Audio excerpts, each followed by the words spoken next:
to have Boris come up because we have another important issue at the FCC. Missing and endangered person event code. You heard all these amber codes that were out there for missing kids, but now let's add another piece to that. We want to know when our tribal people are missing. We got silver alerts, we have all these kind of things, but we don't have one for our endangered people on reservations. So hopefully the FCC will help us out. We'll get this done, but Laura's just going to talk to us some more about that. She came to me earlier this year and asked me for help on this because I like to advocate for that stuff in DC. But then all of a sudden it took off like a wildfire, and it was really getting a lot of traction. So I'll let Laura give us an update on that, where she's at, and how she got it started. All right? It's right there.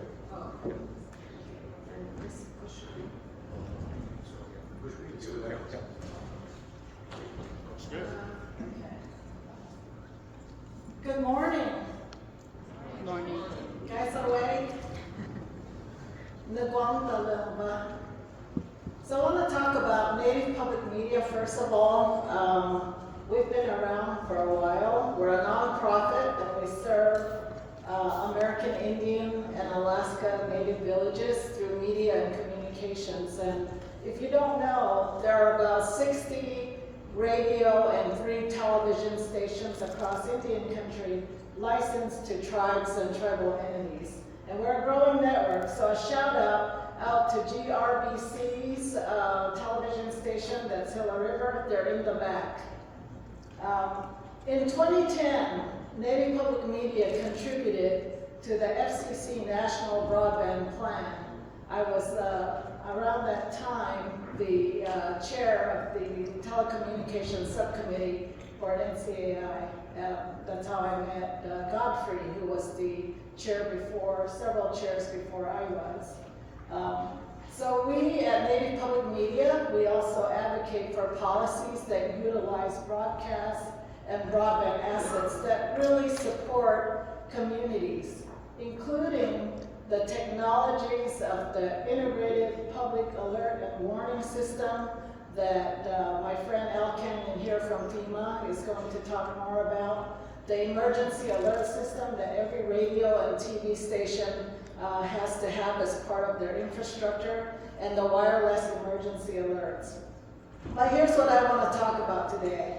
I've been really just fascinated by the conversation happening yesterday, also this morning, about technology. We're all like technology wonks in the room, and that's just beautiful because when I started, my first talk about broadband was to a room full of 4 people, myself and 2 from the FCC and 1 other tribal person.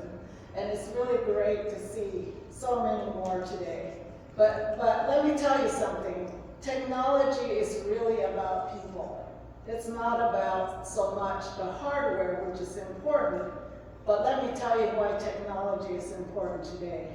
And I'll tell you a story first. On the Hopi Reservation in northeastern Arizona, my mother's younger brother was last seen September 1st, 2013. My uncle, Eugene Vernon Kalnactula, left the village store after work, and the store's video camera captured his image at 7:12 p.m. as he walked out the door. He was reported missing 10 days later, and searches were conducted by the Bureau of Indian Affairs and the Hopi Resource Enforcement Services, but Eugene was never found. His information was placed in the National and Arizona Crime Information Centers, and these centers share information about missing and endangered persons. Flyers about Eugene were posted across the reservation, but like I said, he was never found alive. So most of us think that this issue of missing and endangered and murdered individuals will never reach our families, that we're still separated by 3 degrees or more. That's not true. It can happen to families everywhere at any day, at any time. How many of you here know of a person in your community or your family of someone that has been murdered, missing, or endangered? Let's see some hands. This is something that's real. And thousands of families have suffered similar traumas across Indian country and nationwide. And the data is not consolidated in one giant clearinghouse. It's in states, it's on tribal lands, it's at some of the federal agencies. But let me just tell you a couple of notes here.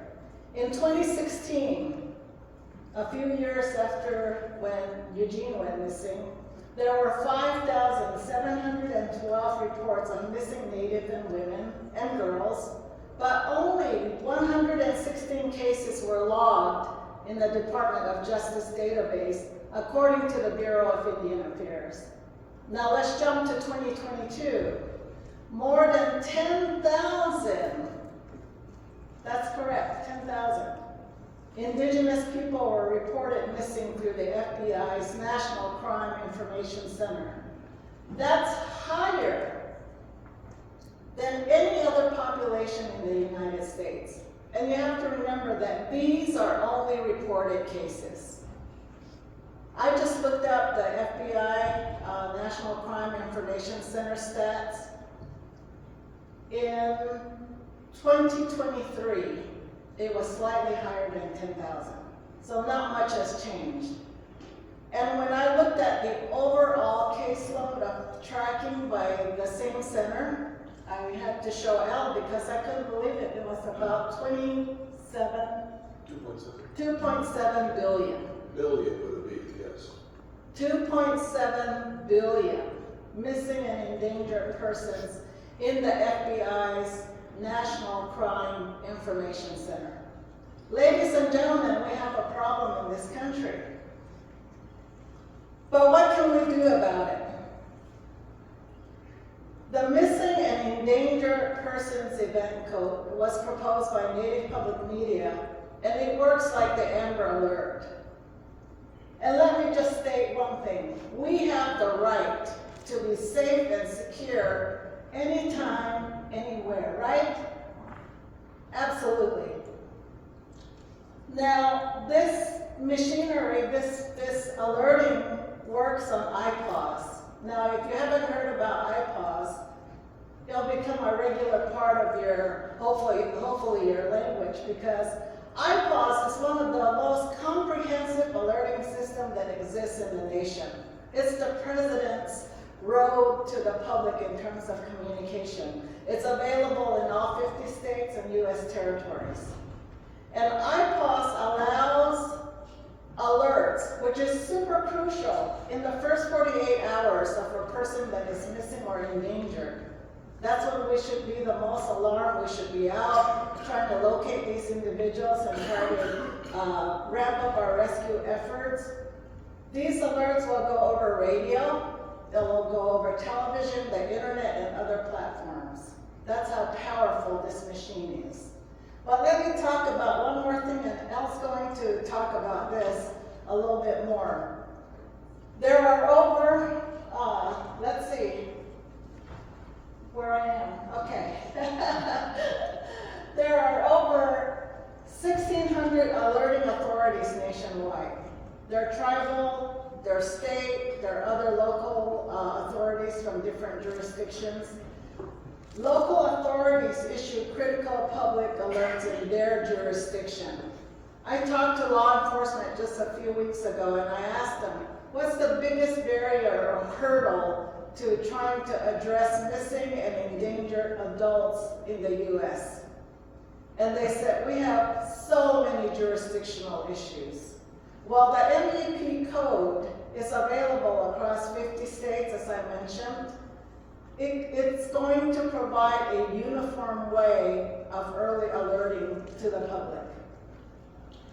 And I just want to say this to the tribal leaders that are in the room today. We need more participation from tribal nations to effectively address missing and endangered adults across tribal jurisdictions. Right now, we have a dozen. Thank you to the Chickasaw Nation. They're the most recent alerting authority, but we need more. If you're laying down broadband, wire for IPAWS your participation in IPAWS as well. Somebody said there were smart towns and cities as part of the ecosystem that you're seeking. Well, let's have some smart tribal nations as well. And we recommend that you flex your broadband sovereignty to make women and girls and indigenous men and boys safe and secure in this country. Now, the MEP Event Code is a multi-federal agency and tribal effort, and we want you to join this effort. And right now, I just want to thank the tribal leaders, the National Tribal Telecommunications Association, and the National Congress of American Indians for lending their support to this effort.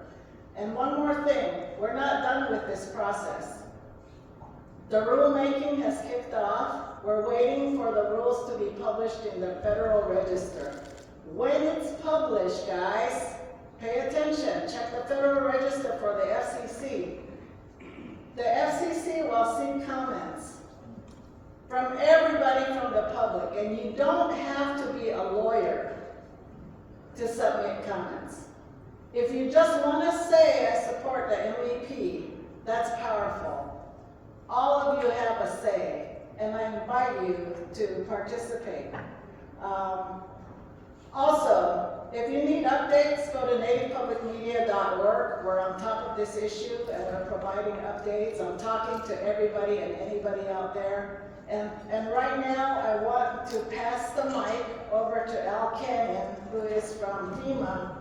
When I talked with Al Kenyon about a year ago, it was an aha moment. I've been doing radio and television since 2004.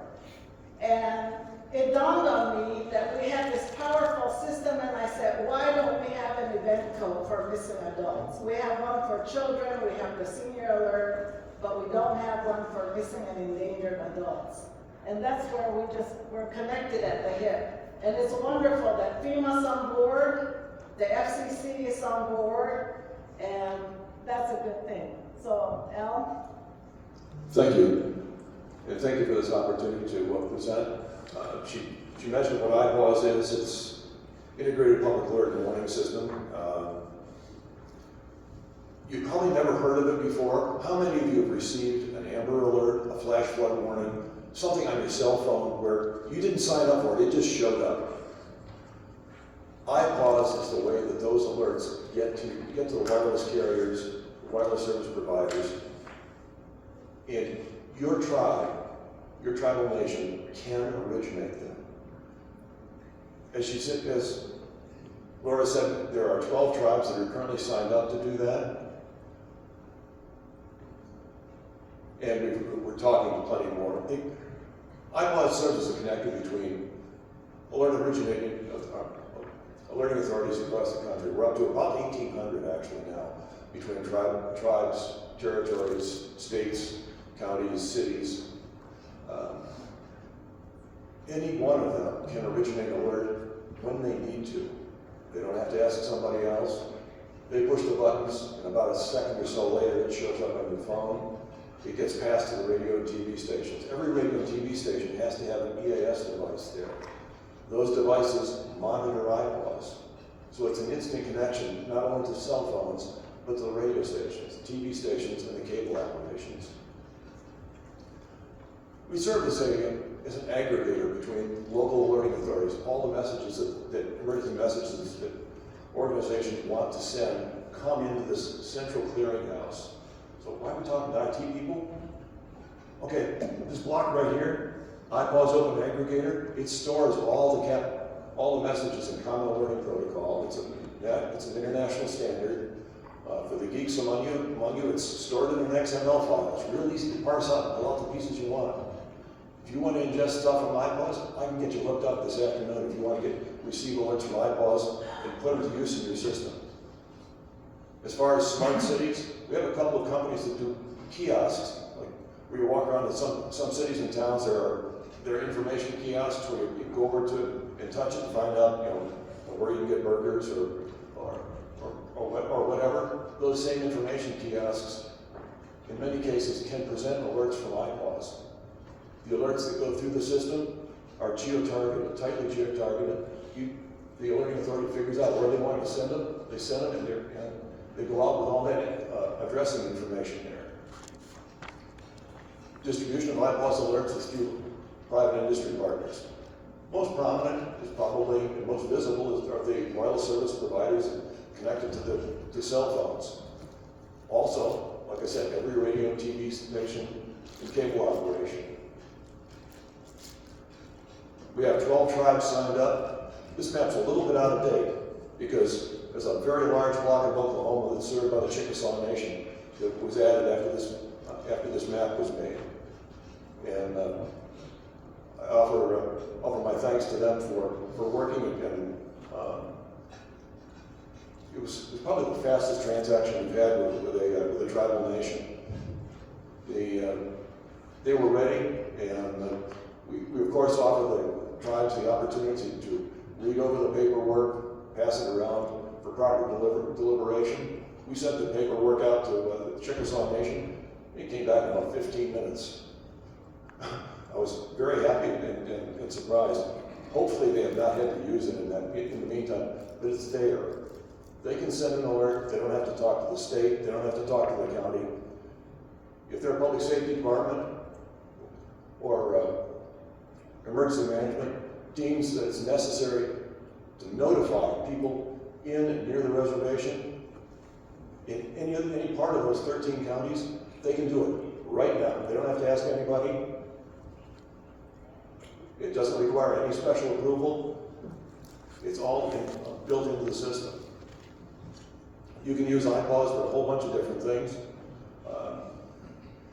Unfortunately, I think a lot of folks have been using it for wildfires and flooding and things like that. But anything that comes up where you need to reach out, or your emergency services personnel need to reach out to the people to improve their safety or to help recovery. This is the part that keeps me doing IPAWS. I've taken phone calls early on in the system. I've taken phone calls at 10:30, 11 o'clock at night from people who were early on were having difficulty sending alerts. And I helped one agency in North Dakota send an alert. Found out that somebody carjacked a car at a service station with a mom I didn't pay for the gas. Somebody hopped in the car and took off. They didn't realize there was a baby in the back. And they were trying to figure out what to do about that. They called, I provided them some assistance. 20 minutes later, the person that was driving the car, his phone went off. He said, "Oh, this is no good. I don't mind a rap for stealing a car, but I'm not into abduction." He turned himself into a fire station. That's why I do this. These are 3 alerts that were sent by Emily Sitting Bull with the MHA tribe. They all represent successful recoveries. When you need to send an alert, when you need to notify people, and time is of the essence, it's very important that your tribal nation has access to IPAWS. You don't have to go to the state to ask for help sending something out and explain it to them. You don't have to talk to the city. Your people can send it out, and it goes to the public immediately. If you have some questions, we don't necessarily have time for questions right now. I'm wearing an obnoxious orange shirt. You'll be able to find me. I will be around.